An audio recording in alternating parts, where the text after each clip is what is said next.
Shabbat Shalom once again. We are at B'nai Israel Synagogue here in Pensacola, Florida. Welcome again to our virtual service and our virtual Dvar Torah. This week is Parashat Tsav, and it begins in the Stone Chumash, page 569, chapter 6, verse 2. Tsav et Aharon ve'et banav.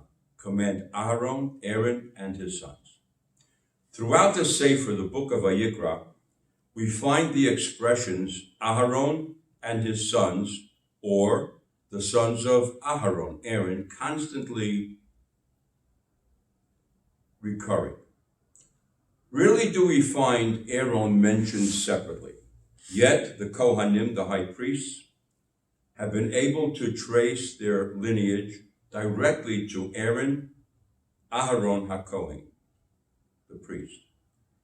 It was never just Aaron alone. It was always Aaron together with his sons, preserving the link in the chain of our heritage.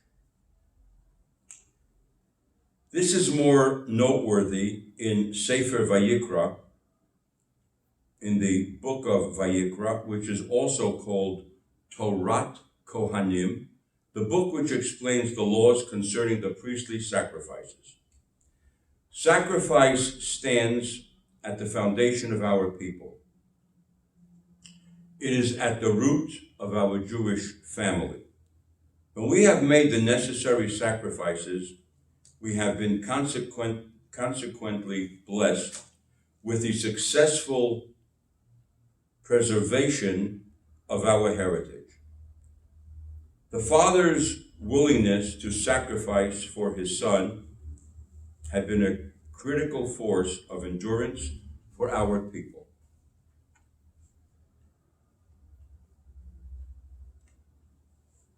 Our rabbis advance this idea further. There is no purpose in building a mishkan, a tabernacle, if the divine command does not apply to father and son alike.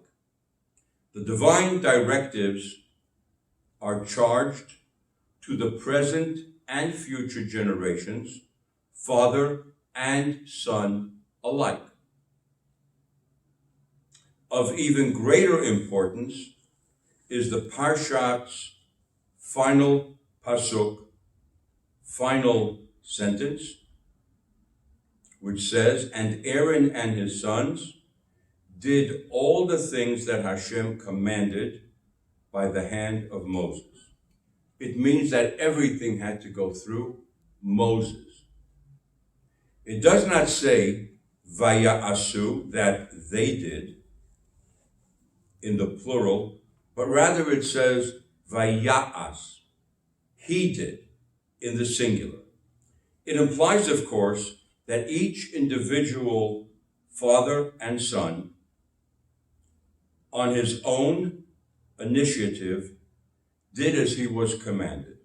When Aaron was no longer able to carry out his duty, his sons continued the service. There comes a time in everyone's life when his activity slows down and eventually ceases. Continuity, however, can be maintained through a successful transmission of the reins from generation to generation, midor lidor.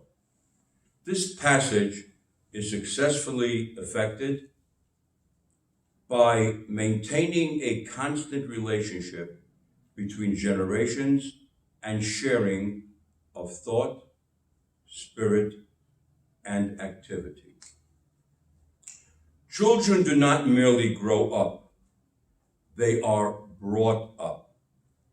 This bringing up of Jewish children is represented by the historic Olah sacrifice, the burnt offering whose fire has continued to burn on throughout everlasting night of Jewish history.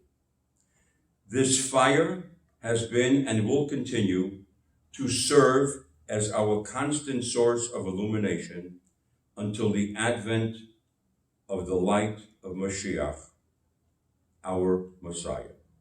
May he come soon in our times, and let us all respond.